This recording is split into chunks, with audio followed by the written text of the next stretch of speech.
You ever watch a man's whole world get bulldozed while he's out of town and think, nah, that's gotta be a joke, right? Well, let me tell you, I wish it was. I'm Ethan Cameron, 38, 5 kids, a wife who puts up with my insane DIY projects, and an unshakable faith in two things: power tools and private property. 10 years back, I bought my little piece of paradise just outside Eugene, Oregon, 2 acres, ringed with pine, no covenants, no community guidelines, and definitely no HOA. That was the point. I did all the homework, title searches, county parcel maps, had my lawyer run every document twice, no strings, no fine print, just mine. So I went all in.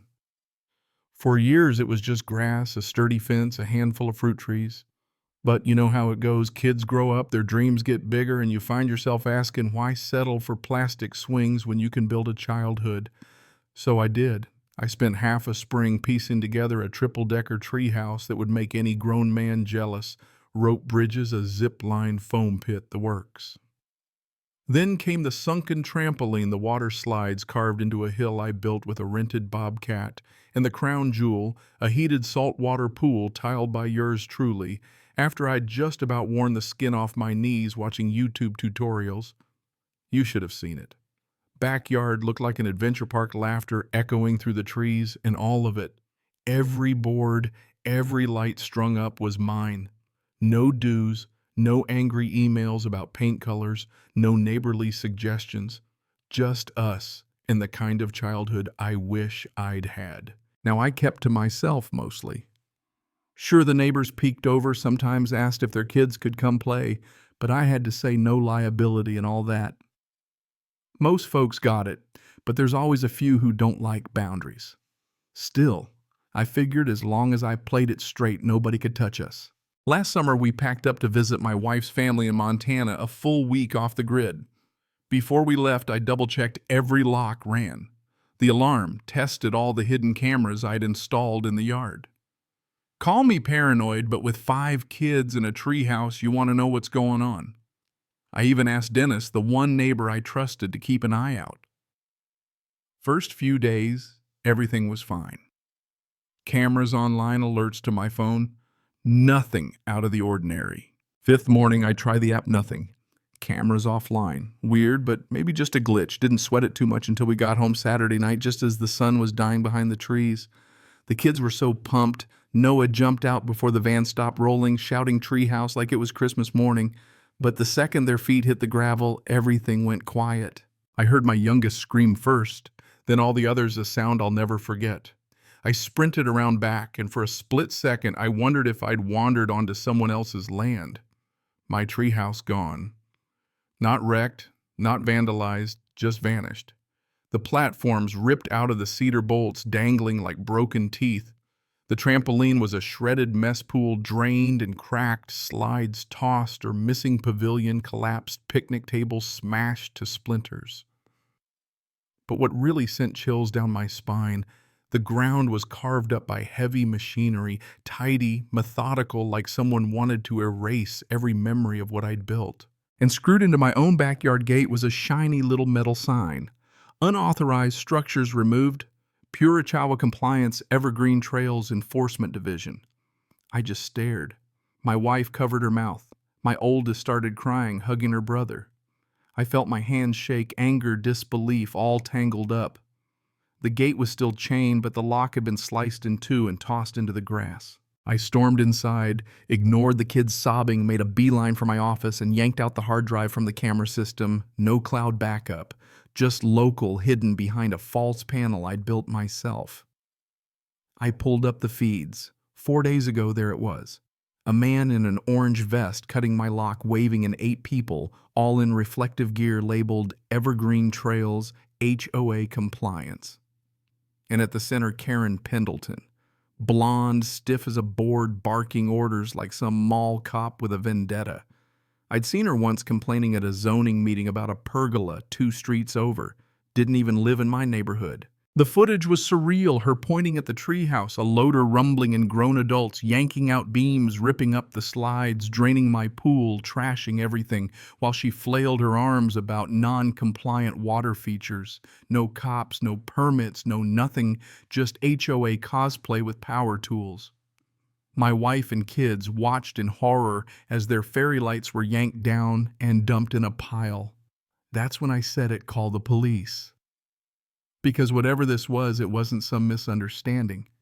This was war. Young cop shows up, does his best to play neutral, but you can see the gears grinding.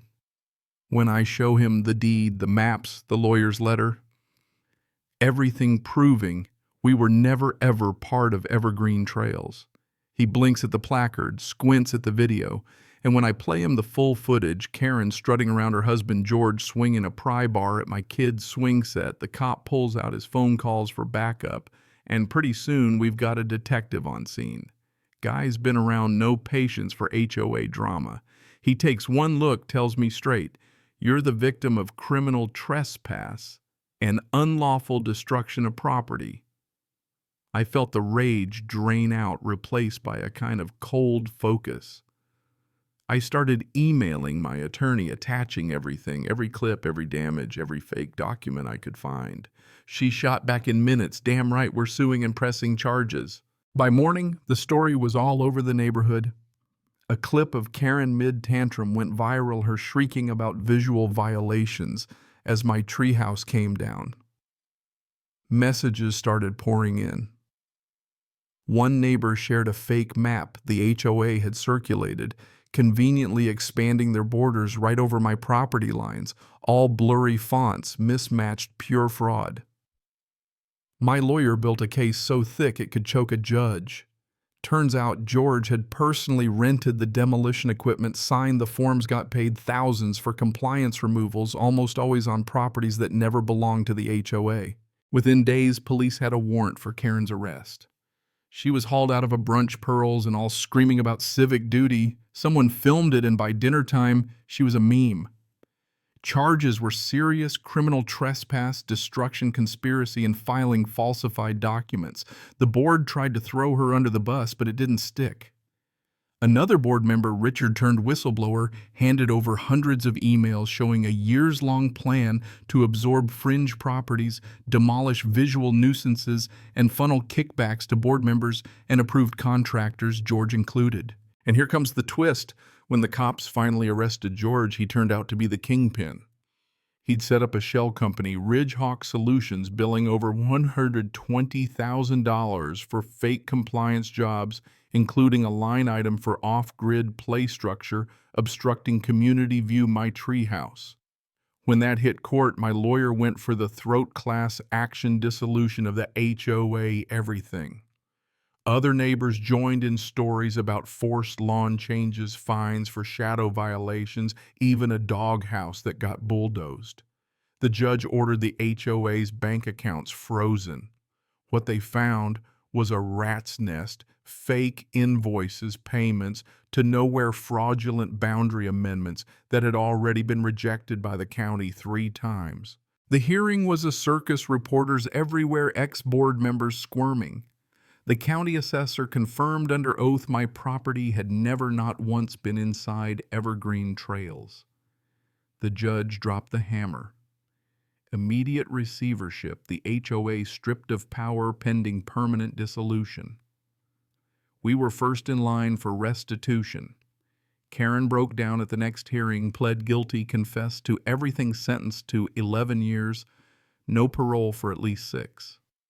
George got house arrest, 10 years probation, and a mountain of restitution over $400,000.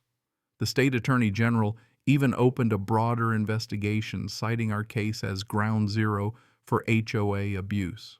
But the real payoff wasn't just the court win or even the money, which for the record was enough to rebuild everything and then some. It was seeing Karen's old house listed as a foreclosure, me buying it in a bidding war just so I could turn it into a free community center for families bullied by HOAs. The media ate it up. The legislature passed the Cameron Act, Now, every HOA in the state has to clearly disclose boundaries and enforcement limits before you sign anything. And my backyard better than ever. 2 tree houses, now rope bridges, new trampoline, upgraded splash pool, the works. My kids helped build it all. My youngest tied a stuffed dragon to the top Sky Fortress Guardian, he called it. You should see the Saturday cookouts, families from all over, kids running wild burgers on the grill, parents swapping stories about fighting back. We call it backyard democracy.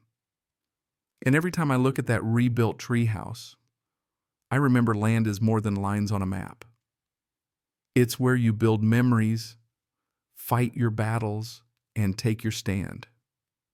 So if some clipboard tyrant ever tries to bulldoze your dream build back twice as high, twice as loud, then hang a sign that says, "Private land, trespassers will be sued, Karens will be shamed."